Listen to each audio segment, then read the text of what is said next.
She only kissed me when I wore lipstick. She only called me beautiful when I hid who I really was. She said she loved me, but only when I wasn't me. And for a long time, I let her.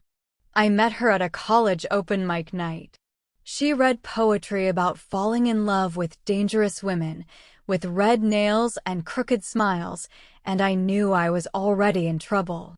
She was everything I wasn't: loud, sure, bright like neon. I was just trying to exist, to take up the smallest space possible in a world that kept trying to box me in. They said, pick a side. I said, I just want to breathe. When she looked at me, I forgot to be afraid. She called me pretty the night we first kissed. My lips were stained from borrowed lip gloss, and I was wearing a thrifted dress that clung too tight at the waist. I wore it because that's what made people comfortable. Because when I wore jeans and a binder, I got looks. When I wore eyeliner and a skirt, I got love. Or so I thought. At first, it felt like love. She said she liked how I moved soft, careful, like I didn't know I was beautiful. She touched me like I was made of spun sugar. But only when I performed. Only when I dressed the part. She laughed when I told her I didn't feel like a girl. I know, she said. You're a different kind of girl. One of those wild ones. No, I said, slower this time. I'm not a girl. She blinked, tilted her head, then kissed me on the forehead like I was joking. Okay, babe, she smiled. Whatever you say. I stayed. Because when you've lived your whole life being erased, a half-love can feel like a miracle. She didn't scream. She didn't hit. She didn't throw me out. She just pretended not to hear me. And I pretended that didn't hurt. I kept dressing the way she liked. Lip gloss. Shaved legs. That soft pink sweater she said made me look like a dream. I'd stare at myself in the mirror, searching for the person underneath it all. But they never stared back. Only the ghost of who I had to be loved. It wasn't always bad. She made breakfast on Sundays. She wrote me notes in my shoes. We'd dance in the kitchen, barefoot and burning eggs, laughing like nothing was broken. But I learned not to speak about who I really was. Because every time I did, the air changed. She'd grow quiet, distant. The kisses would stop. The laughter would die. And she'd say things like, "Why do you always need to make it complicated? I just miss the old you. You're not that different, are you?" One night, I came out of the shower wearing boxers and one of her hoodies. I felt comfortable. Safe. My chest unbound, my hair a mess, no makeup, just me. She looked at me like I'd committed a crime. "What are you wearing?" she asked. This is just what I feel like tonight." She crossed her arms. "Well, could you at least try to look like yourself?" "I am myself." She rolled her eyes. "Babe, come on. I love you, but I don't know who this is." And that's when it hit me. She didn't love me. She loved her idea of me. The curated, feminine illusion I had spent years trying to shake off. She didn't want me. She wanted a doll. I started sleeping with my binder on again. Not because I wanted to, but because I didn't want her to flinch when I changed in front of her. She stopped holding me. She'd curl up on her side of the bed and say she was tired. "I'm just not feeling it," she said once. But I knew she meant me. When I brought up pronouns, she laughed nervously.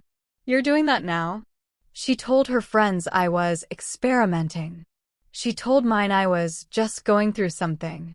She told me she didn't understand why I needed to make everything so hard. "We're happy," she said. "Why ruin that?" I wanted to scream. I wanted to tear down the wallpaper of our apartment and see if I could find myself beneath it. But I stayed. Because surviving in someone's version of love felt safer than facing the cold of loneliness. Until it didn't. The final straw wasn't loud. It wasn't a fight. It was a morning like any other. She was doing her eyeliner in the mirror, humming some old R&B song. I sat on the bed, chest tight in my binder, makeup melting from last night. She looked at me, smiled. "You're so pretty like this. You should never stop dressing up for me." And that was it. The moment broke me open like a dropped plate. Because I wasn't dressing up for me. I hadn't been for a long time. And the truth sat in my throat like a stone. She only loved me when I wasn't me. I moved out 2 weeks later. She didn't cry. She didn't fight. She just said, "I hope you figure it out." As if I hadn't already. The first night alone in my new place, I stood in front of the mirror. No dress. No gloss. No script. Just me. Loose shirt. Unbound chest. Tired eyes. A name I was still learning to love. And for the first time in years, I smiled. Not because I was happy yet, but because I wasn't lying anymore. It wasn't easy. People still misgendered me. Friends dropped off. My mother called and asked why I was doing this. But I kept going. I bought clothes that made me feel like home. I introduced myself using the name I chose, not the one I was given. I corrected people when they got it wrong. Even when my voice shook. Even when it made things awkward. And somewhere along the line, I stopped apologizing for existing. One day, I bumped into her at a cafe. She looked the same, polished, smiling, curated. I looked different. Raw. Real. Whole. She blinked, did a double take. "You look good," she said. I nodded. "I am good." She hesitated. "You're not wearing." "I don't have to." There was silence. And then, quietly, she said, "I didn't know how much I hurt you." I shrugged.